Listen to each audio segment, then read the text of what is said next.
ये है नेटवर्क 33। दोस्तों, आज की कहानी हमें भेजी है हमारे एक सब्सक्राइबर आरती जी ने। तो सबसे पहले आरती जी, आपका बहुत बहुत धन्यवाद अपनी इस सच्ची घटना को हमारे साथ शेयर करने के लिए। दोस्तों, आपको बता दें, वैसे तो आरती जी ने ये कहानी हमारे ही दूसरे यूट्यूब चैनल इंडार्क पर पोस्ट की थी, मगर हमें ये कहानी इतनी पसंद आई कि हम इस कहानी को आज नेटवर्क 33 पर पब्लिश कर रहे हैं। तो चलिए बढ़ते हैं आरती जी की कहानी की ओर। एक ट्रेन अपने निर्धारित समय से काफी देरी से चल रही थी। कारण था सर्दियों के मौसम में धुंध का अधिक होना। ऊपर से रात का वक्त ट्रेन में मौजूद आरती के नाना जी, जो कि उस ट्रेन के लोको पायलट थे, कि उन्हें एक बार फिर ट्रेन को रोकने का सिग्नल मिला। दरअसल आने वाले स्टेशन पर एक ट्रेन सिग्नल न मिलने के कारण पहले से ही खड़ी थी। कुछ देर बाद आरती के नाना जी को वहां से चलने का सिग्नल मिला। तभी उन्होंने ट्रेन का इंजन स्टार्ट किया और चलने से पहले चेतावनी के तौर पर ट्रेन का हॉर्न बजाया, ताकि अगर कोई भी ट्रेन की पटरी के आसपास हो या पटरी पर हो तो वो वहां से हट जाए। 3 बार हॉर्न देने के बाद वो आगे बस चलने ही वाले थे कि उनकी नजर सामने पटरियों पर गई, जहां उन्होंने देखा कि पटरियों पर कोई लेटा हुआ है। यूं तो धुंध की वजह से कुछ साफ साफ नहीं दिख रहा था, मगर ट्रेन की लाइट से पता चल रहा था कि कोई तो है जो सफेद कपड़े पहने पटरियों पर लेटा है। आरती के नाना जी उसे वहां देखकर हैरान थे। कायदे से तो उसे अब तक हॉर्न की आवाज सुनने के बाद पटरियों से हट जाना चाहिए था, मगर वो तो अपनी जगह से टस से मस ही नहीं हो रहा था।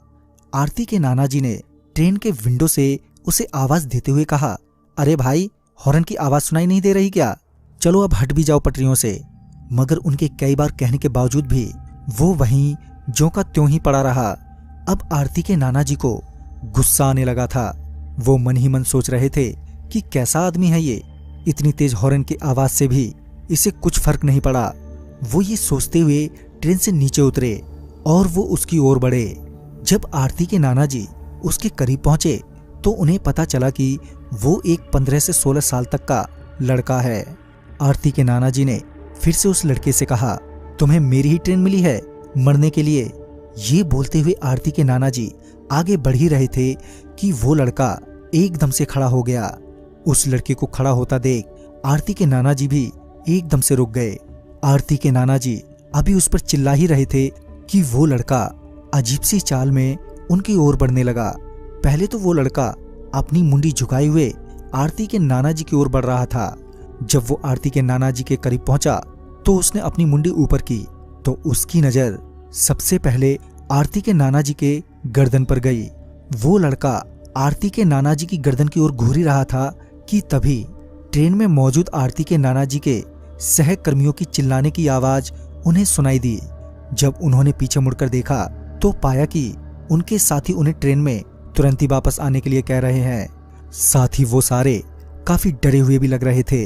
आरती के नाना जी समझ नहीं पा रहे थे कि अचानक ही उनके साथियों को क्या हो गया। उन्होंने अपने साथियों को जवाब देते हुए कहा, हाँ हाँ आता हूं, पहले इस लड़के से तो निपट लूं। यह कहकर वो वापस सामने की ओर मुड़े तो वो लड़का उनसे काफी दूर खड़ा था और उन्हें घूर रहा था। आरती के नाना जी का गुस्सा अभी शांत नहीं हुआ था, मगर पहले ही उन्हें काफी देर हो चुकी थी और वो अब और देर नहीं कर सकते थे। लिहाजन वो वापस ट्रेन के इंजन में पहुंचे, जहां उनके साथियों ने उनसे कहा कि तुम अभी अभी मरने से बचे हो। वो कोई लड़का नहीं था, तुमने शायद उसके पैरों को ध्यान से नहीं देखा। उस लड़के के पैर उल्टे थे। अपने साथियों की बात सुनने के बाद वो एकदम से सदमे में आ गए। तभी उन्होंने मामले की गंभीरता को समझते हुए तुरंत ही ट्रेन स्टार्ट की और वो वहां से निकल गए। मगर रास्ते भर उनके मन में एक ही ख्याल आ रहा था कि वो तो मुझे कुछ भी कर सकता था।